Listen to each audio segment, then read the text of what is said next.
മനുഷ്യൻ കുറച്ചും കൂടി മനുഷ്യത്വം കാണിക്കുക. ഈ ഒരു വീഡിയോയിലൂടെ അതാണ് പറയാനുള്ളത്. എനിക്ക് അത്രയും സങ്കടമുണ്ട്. നമ്മളെന്നും ഫുഡ് കൊടുക്കുന്ന ഒരു നായ്ക്കുട്ടനാണ് കേട്ടോ. ഇവൻ്റെ കൂടെ ഒരു ബ്രദറും കൂടി ഉണ്ട് ഇവൻ്റെ. അവർ രണ്ടുപേരും കൂടിയാണ് നമ്മളോട് ഫുഡ് കഴിക്കാൻ വരുന്നത്. ഒരാഴ്ചയായിട്ട് ഇവനെ കാണാനുണ്ടായിരുന്നില്ല. ഒരാഴ്ച കഴിഞ്ഞ് കണ്ടപ്പോൾ നമുക്ക് സഹിക്കാൻ പറ്റണില്ല അവൻ്റെ കാലിൻ്റെ അവസ്ഥ. ആരാണിത് ചെയ്തതെന്ന് അറിയില്ല. നമ്മളപ്പോൾ ഫുഡ് കൊടുത്തുകൊണ്ടിരിക്കുന്ന സമയത്ത് താഴെ നിന്നൊരു വീട്ടുകാർ വിളിച്ച് പറയുന്നുണ്ടായിരുന്നു, എന്തിനാണ് നിങ്ങളിങ്ങനെ ഫുഡ് കൊടുക്കുന്നത്?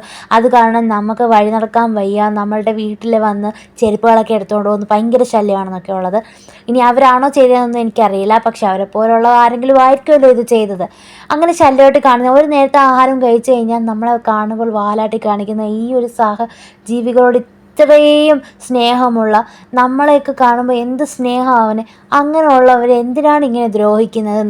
നിങ്ങൾക്ക് നാളെ എന്തെങ്കിലും സംഭവിച്ചു കഴിഞ്ഞാൽ ആരും കാണൂല, ഒരു പട്ടികളും തിരിഞ്ഞു നോക്കാൻ കാണൂല.